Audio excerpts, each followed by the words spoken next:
Assalamu alaikum dear students. This is Dr. Zahid Razir. In previous lecture, we have discussed the factor affecting upon enzyme activity. जिसमें हमने discuss किया था the effect of concentration, effect of temperature, as well as effect of pH. Now we will discuss about the factor affecting जो है उनमें से effect of cofactor, coenzyme, activator and inhibitors. तो in case of the coenzymes और cofactors, हमने पीछे types of enzyme में पढ़ा था होलो enzymes.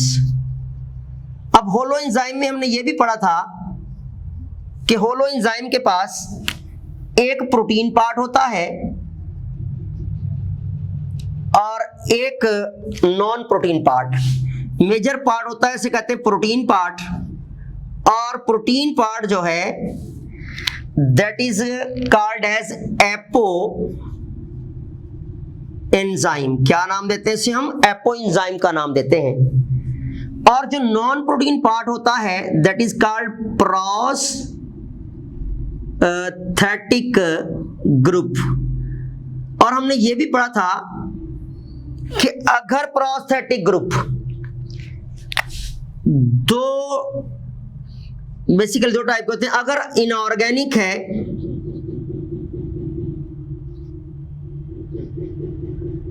Inorganic for example potassium, for example phosphorus, for example magnesium, for example copper etcetera, तो ये कहलाएंगे, इसे हम नाम देते हैं कोफैक्टर. इट मींस किसी भी एंजाइम का जो नॉन प्रोटीन पार्ट अगर इनऑर्गेनिक है दैट इज कॉल्ड कोफैक्टर, और विदाउट कोफैक्टर जो है कोई भी होलो एंजाइम रिक्वायर्ड कोफैक्टर के अलावा एक्टिवेट हो ही नहीं सकता. इसी तरह हमारे पास नेक्स्ट वन टाइप है दैट इज द ऑर्गेनिक. अगर ऑर्गेनिक है नॉन प्रोटीन पार्ट, जैसा कि एग्जाम्पल हमारे पास अगर हम देखें तो NAD, NADPH, FAD and vitamins, तो ये हमारे पास क्या कहलाते हैं? कोएंजाइम्स. और क्या कहलाते हैं? These are called as coenzymes. और कोई भी होलो एंजाइम अगर उसका प्रॉपर कोएंजाइम उसके पास नहीं होगा तो तब भी इफेक्ट होता है. तो याद रखिएगा होलो एंजाइम के लिए जिसे हम एक और नाम देते हैं that is called as conjugated enzyme. क्या नाम देंगे? Conjugated enzyme. जब कॉन्जुगेटेड एंजाइम या होलो एंजाइम अगर तो उसकी नेचर है कि उसका नॉन प्रोटीन पार्ट इनऑर्गेनिक होना चाहिए, कोफैक्टर होना चाहिए, तो विदाउट कोफैक्टर काम नहीं करेगा. अगर उसी एंजाइम की नेचर किसी नेचर है organic nature as a prosthetic group, उसका जो नॉन प्रोटीन पार्ट है, तो अगर उसको उसका ऑर्गेनिक पार्ट नहीं मिलेगा तो एंजाइम एक्टिव नहीं करेगा, एक्टिवेशन नहीं करेगा, एक्टिवेट नहीं होगा. तो याद रखिएगा होलो एंजाइम्स के लिए कोफैक्टर और कोएंजाइम्स का होना लाजमी होता है for their activation, for proper working. Then हमारे पास जब हम बात करते हैं एज अ जनरली एक्टिवेटर्स की, तो बेटा एक्टिवेटर्स ऐसे सब्सटेंस जो इंक्रीज करते हैं एक्टिविटी ऑफ एंजाइम्स. वो सब्सटेंस जो क्या करते हैं? इंक्रीज एक्टिविटीज किसकी? ऑफ एंजाइम्स, उन्हें कहते हैं एक्टिवेटर्स. जिसमें हमारे पास एग्जांपल है magnesium as well as zinc और बहुत सारे. तो याद रखिएगा मैग्नीशियम इज एक्टिवेटर फॉर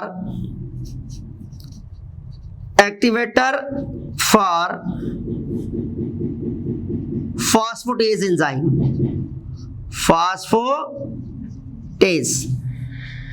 और जिंक जो है it is activator for what, carbonic anhydrase, anhydrase. ये आपने याद रखना है कि जिंक कौन से एंजाइम के लिए एक्टिवेटर है, इंडिडेस के हवाले से मोस्ट इंपॉर्टेंट, जिंक कौन से एंजाइम का एक्टिवेटर है, और जो मैग्नीशियम है वो कौन से एंजाइम का एक्टिवेटर है, ये आपका पॉइंट लाजमी है। और एक्टिवेटर वो सब्सटेंस जो कि क्या करते हैं, increase the activity of what, the enzymes. Such type of materials are called activator and they are mostly metals. क्या होते हैं, मोस्टली मेटल्स होते हैं और इनऑर्गेनिक नेचर होते हैं। क्या होते हैं, inorganic and metals.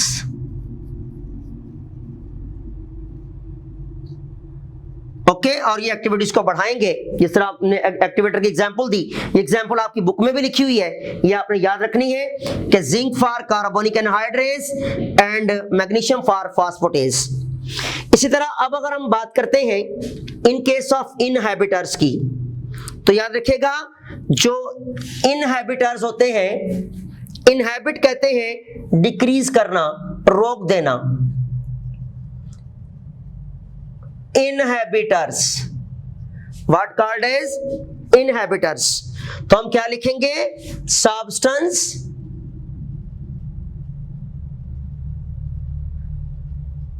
which decrease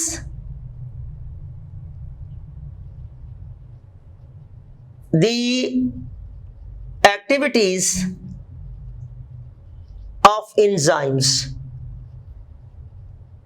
okay, उन्हें क्या नाम दिया जाएगा, ऐसे सब्सटेंसेस को हम क्या नाम देते हैं, इनहैबिटर्स। अब एक्टिवेटर्स क्या कर रहे थे, एंजाइम एक्टिविटीज को बढ़ा रहे थे, तो इसी के रिवर्सल में जो है वो एक्टिवेटर्स, इनहैबिटर्स वो सब्सटेंस जो एक्टिविटीज को डिक्रीज कर रहे हैं, ये भी आप याद रखेंगे। Then in case of the activator inhibitors, inhibitors की दो टाइप होती हैं, एक होते हैं कॉम्पिटेटिव और दूसरा नॉन कॉम्पिटेटिव। कॉम्पिटेटिव इनहैबिटर्स और दूसरा हमारे पास नॉन कॉम्पिटेटिव इनहैबिटर्स। बेटा कॉम्पिटेटिव इनहैबिटर्स की निशानी ये है, for example this is enzyme, ये क्या करते हैं, block the active site, block the active site. ये एक्टिव साइट ऑफ एंजाइम को ब्लॉक करते हैं। फॉर एग्जाम्पल ये एक लिविंग सिस्टम के अंदर बहुत सारे सब्सटेंस हैं जिनमें सबस्ट्रेट भी मौजूद है और इनहैबिटर मटेरियल भी मौजूद है। It is may be quite similar to the actual substance or substrate जिस पर एंजाइम वर्क करेगा। लेकिन क्या करते हैं कि जो इनहैबिटर्स हैं ये जाके एक्टिव साइट पे अटैच हो जाते हैं, जिसकी वजह से क्या होता है, एक्टिव साइट ब्लॉक हो जाती है और ये सबस्ट्रेट इंटर नहीं होगा, कैटलिटिक एक्टिविटीज परफॉर्म नहीं होगी।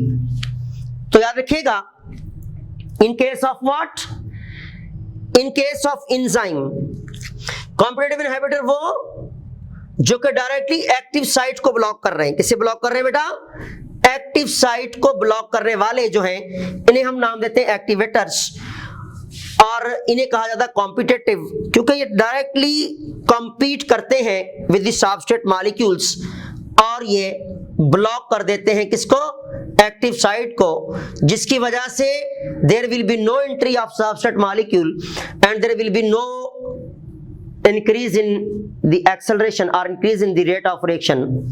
Okay, then in case of the non-competitive inhibitors, अब याद रखिएगा ये inhibitors जो है वो कोई ऑर्गेनिक मटेरियल भी हो सकता है कोई इनऑर्गेनिक भी हो सकता है, मे बी ऑर्गेनिक और इनऑर्गेनिक। तो याद रखिएगा ये इफेक्ट जो है, the effect can be reduce or we can say that overcome by increasing concentration of what? Substrate। अगर हम इनहिबिटर के मुकाबले में सबस्ट्रेट की कंसंट्रेशन बढ़ा दें तो किसी हद तक इस इफेक्ट को, इस कॉम्पिटिटिव इनहिबिशन को हम रोक सकते हैं या कम कर सकते हैं या रिड्यूस कर सकते हैं। अब बेटा नॉन कॉम्पिटिटिव इनहिबिटर वो होते हैं, कॉम्पिटिटिव तो कौन से थे, जिन्होंने एक्टिव साइट को ब्लॉक किया है, लेकिन non competitive inhibitors either organics और inorganics, maybe same as organics और इनऑर्गेनिक्स, ये ऑर्गेनिक हो या फिर इनऑर्गेनिक, ये क्या करते हैं, rather than एक्टिव साइट। अब ये एक्टिव साइट पे काम नहीं करेंगे, ये substrate molecule, this is substrate, और ये हमारे पास इनहिबिटर्स, ये क्या करते हैं, rather than एक्टिव साइट, यहां पे आके एंजाइम के अटैच हो गए और इस साइट को हम नाम देते हैं एलास्टेरिक साइट। अब एलास्टेरिक साइट पर आकर क्या हो गया, सबस्ट्रेट इनहिबिटर्स आके लग गए, इसके लगने से क्या होगा, the active site will be effected. Active site क्या होगी, active site also affected, effected. जब एक्टिव साइट अफेक्टेड होगी, श्योर शॉर्ट सी बात है, एंजाइम्स वर्किंग और एक्टिविटीज भी इफेक्ट हो जाती हैं। तो ये non competitive inhibitor, these are called competitive inhibitor. इसी तरह जब हम बात करते हैं फीडबैक मैकेनिज्म की, तो याद रखिएगा फीडबैक मैकेनिज्म की जब आप बात करते हैं तो that is called check and balance, that is called check and balance of the system. लेकिन यहां पर जो बात करते हैं फीडबैक इनहिबिशन की, तो याद रखिएगा फीडबैक इनहिबिशन में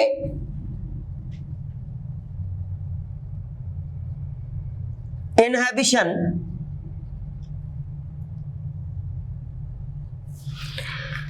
इसमें क्या होता है कि जो प्रोडक्ट होती है इस इनहिबिशन में, इस चेक एंड बैलेंस में, फॉर एग्जांपल यहां पर हमारे पास एक सब्सटेंस है और या अमीनो एसिड है, जिसे हम नाम दे रहे हैं थ्यूरिनाइन।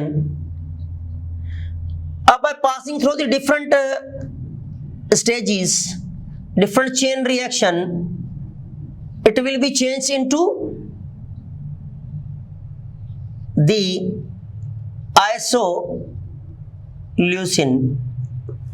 अब इसमें क्या कि जब एंजाइम A है, एंजाइम A, तो substrate will be change into, अब ये हमारे पास क्या था, जो इनिशिएट करने वाला सब्सटेंस था रिएक्शन को, एंजाइम ए मिला तो सबस्ट्रेट ए बना। इस तरह एंजाइम बी मिलेगा, सबस्ट्रेट बी बन जाएगा, एंजाइम सी मिलेगा, सबस्ट्रेट सी बन जाएगा, एंजाइम डी मिलेगा तो सबस्ट्रेट डी बन जाएगा, एंजाइम ई बनेगा तो सबस्ट्रेट ई मिल जाएगा। इस तरह नेक्स्ट एंजाइम होगा एंजाइम एफ, तो बनेगा आइसोल्यूसिन। तो याद रखिएगा ये चेन रिएक्शन है। और कभी कभार क्या होता है, प्रोडक्ट के ज्यादा बजाने से जब क्या हो जाती है, higher concentration of product substance ज्यादा हो जाती है, तो इसी के मॉलिक्यूल्स क्या करते हैं आगे चल के, जब हाई कंसंट्रेशन होने की सूरत में यहां पर जो एंजाइम काम कर रहा था इसकी एक्टिव साइट को ब्लॉक कर देते हैं, जिसकी वजह से जब एंजाइम ए काम नहीं करेगा, प्रोडक्ट ए नहीं बनेगी, तो देन बी, सी, डी और ई का तो क्वेश्चन ही नहीं बनता, मीन्स पॉसिबल ही नहीं है। इसलिए ऐसा इनहिबिशन जिसमें फाइनल एंड प्रोडक्ट जो बन रही है, इसी के मॉलिक्यूल्स आके चेन रिएक्शन में जो वर्किंग एंजाइम है किसी भी स्टेप के अंदर आके उसकी एक्टिव साइट को ब्लॉक कर रहे हैं पर्टिकुलर एंजाइम की, जिसकी वजह से वो स्टेप आगे प्रोसीड नहीं होंगे, तो फाइनल प्रोडक्ट बनना बंद हो जाएगी। इसे फीडबैक इनहिबिशन का नाम देते हैं। इसी तरह इनहिबिशन में हमने पढ़ा कि इनहिबिटर्स जो होते हैं डिफरेंट टाइप्स के होते हैं, जिस तरह डीडीटी है, एज वेल एज पैराथियन है, एज वेल एज मेलाथियन है, और डिफरेंट पेस्टिसाइड्स हैं। आपकी बुक के अंदर जो बॉक्स बना है उसमें लिखा हुआ है। तो ये सारे जो टॉक्सिक केमिकल सब्सटेंस हैं ये एज अ इनहिबिटर का काम करते हैं। स्पेशली डीडीटी जो है ये नर्वस सिस्टम के अंदर आपके जो बन रहे होते हैं, साइनेप्स बन रहे होते हैं, और जो एंजाइम्स हैं उन्हें ब्लॉक कर देता है, जिसकी वजह से कंडक्शन जो है या ट्रांसमिशन ऑफ इंपल्स जो होती है वो रुकना शुरू हो जाती है या रुक जाती है। इसमें पर्सन जो है may be go through the unconsciousness, और we can say that neurotoxicity में भी जा सकता है। तो याद रखिएगा ये तो हमारे पास फीडबैक इनहिबिशन था। इट मींस प्रोडक्ट जो है वो क्या कर रही है, रिटार्डिंग इफेक्ट दे रही है, रिवर्सल इफेक्ट दे रही है, और वो स्टेप ए में इन्वॉल्व होने वाले, जो फर्स्ट स्टेप में इन्वॉल्व होने वाला एंजाइम है उसकी एक्टिव साइट को ब्लॉक कर रही है। इस इनहिबिशन को फीडबैक इनहिबिशन का नाम देते हैं, और इसी चेक एंड बैलेंस को फीडबैक कहा जाता है। देन हमारे पास next one, the effect of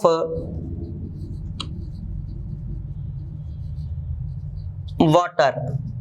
बेटा याद रखिएगा जब हम इफेक्ट ऑफ वाटर की बात करते हैं तो आपको पता होना चाहिए कि वाटर जो है वो क्या प्रोवाइड करता है, best medium for biochemical reaction, जो हम चैप्टर 2 में भी पढ़ चुके हैं। बेस्ट मीडियम का काम कर रहा है।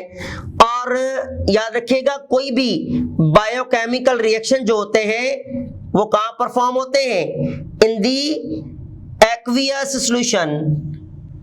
कहां पर, एक्वियस सॉल्यूशन में काम कर रहे होते हैं। तो इस सॉल्यूशन को प्रोवाइड करने का काम किसका है, वाटर का। और याद रखिएगा जब किसी भी सिस्टम में जो प्रॉपर वाटर की जो नीड है, जब तक उसके अंदर वाटर लिमिटेशन, जो वाटर की नीड है, अगर वो वाटर की नीड पूरी नहीं होगी, जो रिक्वायरमेंट है वाटर की, तो याद रखिएगा एंजाइम जो है वो तब तक एक्टिव नहीं हो पाते। जिसकी कॉमन एग्जांपल हमारे पास दी गई है seed germination. In case of your book, seed germination की जब हम बात करें तो आपने देखा होगा हमारे जो घरों में पड़े हुए सीड्स, या बैग्स में पड़े हुए सीड्स, या स्टोर रूम में पड़े हुए सीड्स जो होते हैं, दे आर डोरमेंट सीड्स। और फॉर एग्जांपल ये एक सीड है जिसे हम कहते हैं डोरमेंट सीड का नाम दे रहे हैं। अब ये जो डोरमेंट सीड है, याद रखिएगा इसके अंदर जो वाटर कंटेंट होता है वो होता है 10 to 15% वाटर कंटेंट होता है। लेकिन एक maximum limit 70 to 80% of the living system इतना वाटर होना लाजमी है। जैसे ही हम वाटर प्रोवाइड करेंगे तो वाटर के प्रोवाइड करने से क्या होता है कि एंजाइम जो होते हैं वो एक्टिव होना शुरू हो जाएंगे। जब एंजाइम एक्टिव हो जाएंगे तो ये जो डोरमेंसी है ये ब्रेक हो जाएगी, एंजाइम एक्टिवेशन में आएंगे, and seed become change into seedling. किसमें चेंज हो जाएगा, सीडलिंग में चेंज हो जाएगा। सीडलिंग जिसे हम कहते हैं यंग प्लांट। और इस पूरे प्रोसेस को हम क्या नाम दे रहे हैं, जर्मिनेशन। क्या नाम दे रहे हैं, सीड जर्मिनेशन का नाम देंगे। ऐसा अमल जिसमें जो है वो ऐसा प्रोसेस जिसमें सीड अपनी डोरमेंसी को छोड़ता है by the activation of enzyme in presence of water, और सीडलिंग में चेंज होता है। इस प्रोसेस को सीड जर्मिनेशन का नाम देते हैं। और डोरमेंट सीड उस वक्त तक जर्मिनेट नहीं होगा जब तक उसका वाटर कंटेंट जो है वो पूरा ना हो, और जब तक वाटर कंटेंट या वाटर मीडियम नहीं मिलेगा, एंजाइम एक्टिवेशन में नहीं आएंगे, सीड जर्मिनेशन का प्रोसेस हो नहीं सकता। तो इसलिए याद रखिएगा किसी भी लिविंग सिस्टम के अंदर जो है वो एंजाइम के काम करने के लिए या एंजाइम्स वर्किंग के लिए एक ऑप्टिमम लिमिट ऑफ वाटर या ऑप्टिमम कंसंट्रेशन ऑफ वाटर होना लाजमी है, अदरवाइज एंजाइम एक्टिवेट नहीं होंगे और कोई भी रेट ऑफ रिएक्शन प्रोसीड नहीं होगा। तो जब किसी लिविंग सिस्टम के अंदर वाटर कम होता जाएगा तो एंजाइम्स की एक्टिविटीज भी इफेक्ट होती हैं, एंजाइम की एक्टिवेशन जो है वो इफेक्ट होना शुरू हो जाएगी, एंजाइम नॉन फंक्शनल होना शुरू हो जाते हैं। अक्सर आपने देखा होगा घरों में हमारे पास सीड्स वगैरह पड़े होते हैं, पल्सेस वगैरह के या अदर सीड्स पड़े होते हैं जार वगैरह में, जब तक वो ड्राइड होते हैं आपने देखा जर्मिनेशन नहीं होती। या फिर आप कभी सीड को भिगोएं, और स्पेशली चने का सीड जो अक्सर घरों में इस्तेमाल होता है, एज हम चाट के लिए इस्तेमाल करते हैं और अदर पर्पस के लिए इस्तेमाल करते हैं, जब आप भिगोते हैं उसे तो फौरन क्या होता है कि ये फूलना शुरू हो जाते हैं। क्यों? क्योंकि एक तो ये हाइड्रोफिलिक नेचर होते हैं और ये इम्बाइबेशन में जाएंगे, जैसे ये वाटर को एब्जॉर्ब करेंगे इम्बाइबेशन में जाएंगे, वाटर कंटेंट ऑप्टिमम लिमिट में आएगा, एंजाइम एक्टिवेट होना शुरू हो जाएंगे और seed become change into seedling. तो ये था हमारे पास इफेक्ट ऑफ वाटर। याद रखिएगा water is most essential factor जो कि एंजाइम की एक्टिवेशन के लिए लाजमी है, चाहे वो एंजाइम किसी भी किस्म का हो, कोई भी बायोकेमिकल रिएक्शन लिविंग सिस्टम में हो रहा हो तो उसके मीडियम का सुटेबलाइज होना लाजमी है। Then effect of radiation, effect of radiations. तो बेटा रेडिएशन आपने सुना होगा डिफरेंट टाइप्स की रेडिएशन होती हैं, जिनमें alpha rays, beta rays, gamma rays, X rays या अदर इलेक्ट्रोमैग्नेटिक रेडिएशंस। अब जब किसी भी एंजाइम पर, किसी भी लिविंग सिस्टम में, जब किसी भी एंजाइम पर क्या होगा कि रेडिएशन डायरेक्टली या इनडायरेक्टली रेडिएशन पड़ती है, तो उसकी वजह से क्या होता है कि जो एंजाइम्स होते हैं इनके जो अमाइड बॉन्ड है वो ब्रेक होना शुरू हो जाएंगे और एंजाइम अमीनो एसिड में चेंज हो जाएगा, यानी डीनेचरिंग हो जाएगी। क्या हो जाएगी? Denaturing of enzyme. जब एंजाइम्स डीनेचर हो जाएंगे, डिस्ट्रॉयड हो जाएंगे, श्योर शॉर्ट सी बात है लिविंग सिस्टम में काम नहीं करेंगे, तो डायरेक्ट एक्सपोजर वो गामा रेजिस या एक्स रेजिस। अक्सर आप कभी हॉस्पिटल में गए हो तो आपने देखा होगा कि आपको मना किया जाता है कि आप एक्सरे रूम में नहीं जाएंगे, अल्ट्रासाउंड मशीन वाले रूम में नहीं जाएंगे या एमआरआई रूम में नहीं जाएंगे, क्योंकि वहां पर बहुत सारी ऐसी रेडिएशन होती हैं जो आपकी बॉडी में से पेनिट्रेट कर सकती हैं और आपके सेल्स को अफेक्ट कर सकती हैं, आपको पता भी नहीं चलेगा, ताकि फिर एक लॉन्ग लाइफ के बाद या बड़े अरसे के बाद वो आपके सेल्स के ऊपर, आपके बॉडी के टिश्यू के ऊपर इफेक्ट दिखाती हैं, वो in the form of any enzyme abnormality और we can say that in the form of cancer. क्योंकि गामा रेज ये एक ऐसी रेडियो एक्टिव रेडिएशन है जो कि हाईली पेनिट्रेटिंग पावर के साथ होती है, क्योंकि ये ह्यूमन फ्लैश में से पास हो जाएगी, इस कंक्रीट वॉल में से पास हो सकती है, ये एयर में ट्रेवल करती है हंड्रेड्स ऑफ मीटर, इसलिए जब किसी भी लिविंग सिस्टम पर पड़ेगी, फॉर एग्जाम्पल ये हमारे पास सेल एक लिविंग सिस्टम है और इसके ऊपर, इसके अंदर हंड्रेड्स ऑफ एंजाइम काम कर रहे हैं, ये सारे आपको एंजाइम दिखाए जा रहे हैं, थाउजेंड्स ऑफ एंजाइम वर्क कर रहे हैं जिनकी नेचर स्पेसिफिक है। इस तरह न्यूक्लियस में बहुत सारे एंजाइम काम कर रहे हैं। तो जब किसी भी सेल को एक्सपोजर दिया जाए या वो किसी भी रीजन के तहत expose to the radiation, either gamma rays either X rays, तो इसी रेडिएशन की वजह से क्या होता है कि ये एंजाइम अफेक्ट होना शुरू हो जाएंगे, एंजाइम अपने नेचर को खो बैठते हैं। क्यों खो बैठते हैं? क्योंकि जो यहाँ पर बॉन्ड्स हैं in between the amino acids of the enzymes, they become breaks up and enzyme become denaturing और we can say that destroyed.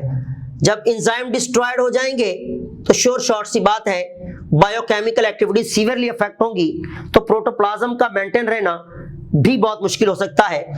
इसलिए कहते हैं कि अगर आप किसी भी लिविंग सिस्टम को, किसी भी सेल को एक्सपोज करते हो बाय रेडिएशन, तो दैट मे बी उसके जीन भी अफेक्टेड होंगे, उसके एंजाइम भी अफेक्टेड होंगे, जिसकी वजह से जो है आपकी बॉडी का कोई भी टिश्यू या सेल या कोई भी organ may be go through the cancer, may be go through the any chromosomal abnormality, may be go through the any biochemical changes, और अगर एंजाइम मुकम्मल डीनेचरिंग हो गए तो आपका लिविंग सिस्टम, आपका प्रोटोप्लाज्म हमेशा के लिए खत्म हो जाएगा। तो इसलिए रेडिएशन जो है ये भी एक बड़ा इफेक्ट काज करती हैं। सिंपली आपको बता दिया जाए कि रेडिएशन एक्सपोजर से क्या होता है कि एंजाइम के जो बॉन्ड्स होते हैं they become by importing energy, by energy को रिसीव करते हुए यहाँ से जो है वो बॉन्ड ब्रेक होना शुरू हो जाएंगे, जिसकी वजह से इसके अपने अमीनो एसिड ब्रेक हो जाएंगे और सेल जो है वो वर्किंग नहीं करेगा, एंजाइम वर्किंग नहीं करेगा, डीनेचर हो जाएगा।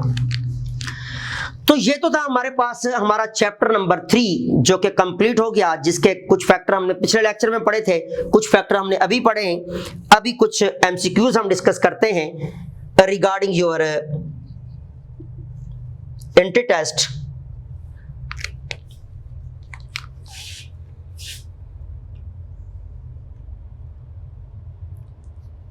From the given types of activators, which of them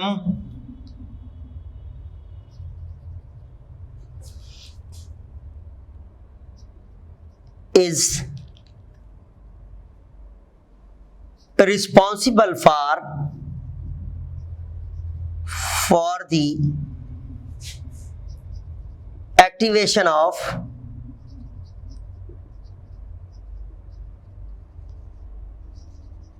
carbonic anhydrase enzyme, carbonic anhydrase enzyme। Okay, अब कह रहा है कि गिवन ऑप्शन में से वो कौन सा एक्टिवेटर है जो कि कार्बोनिक एनहाइड्रेज की एक्टिवेशन के लिए लाजमी है। Option A calcium, option B magnesium, option C the zinc, option D copper. So हम पीछे पढ़ चुके हैं। The zinc is responsible for the activation of carbonic anhydrase. Same as the next one question, that is the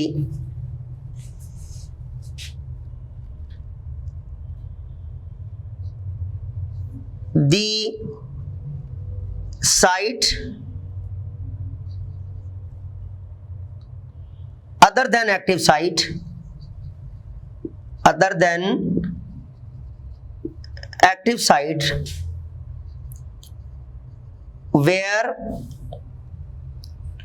non-competitive inhibitor binds with enzyme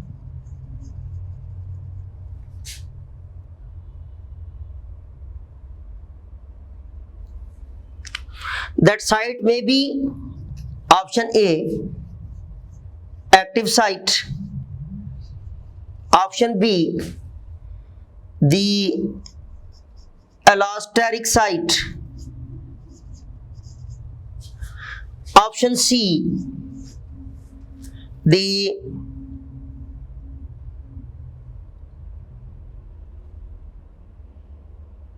non-activative site,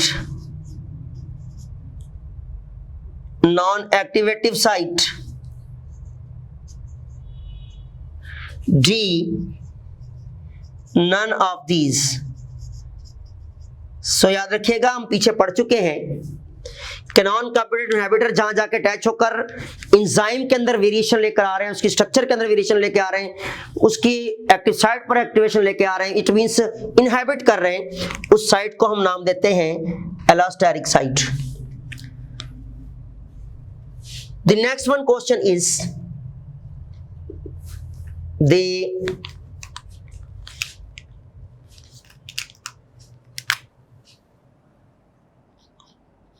all are coenzymes, all are act as coenzymes option A the NAD, option B vitamins,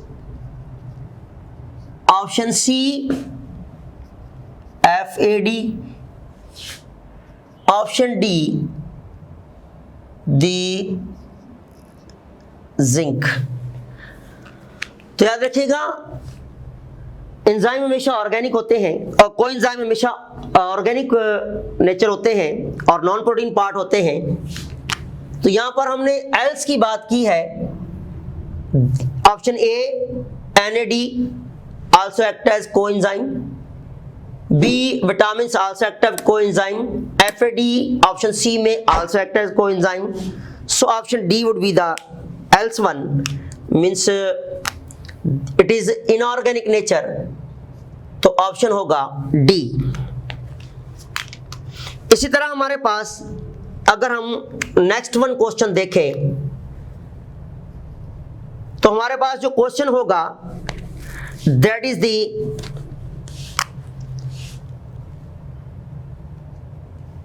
next one.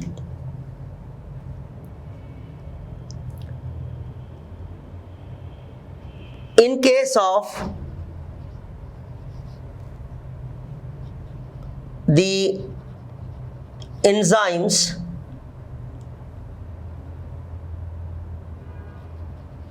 activities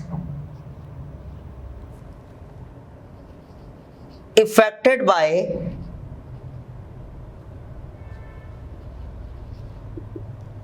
option A pH, option B temperature, option C water concentration, option D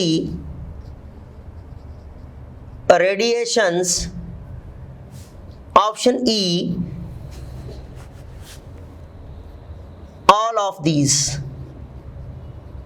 तो बेटा हम पीछे इसका answer भी पढ़ चुके हैं कि एंजाइम की एक्टिविटीज जो होती हैं that is affected by pH also, temperature also, water concentration also, radiation also. So answer should be E. तो ये कुछ एमसीक्यूज थे। इसी तरह के रिलेटेड एमसीक्यूज आपके इस चैप्टर में से निकलते हैं जो आपको प्रैक्टिस शीट्स में भी प्रोवाइड किए जाएंगे। सो this is whole about the chapter enzyme. In the next lecture inshallah we will discuss chapter 4 the cell. Thanks.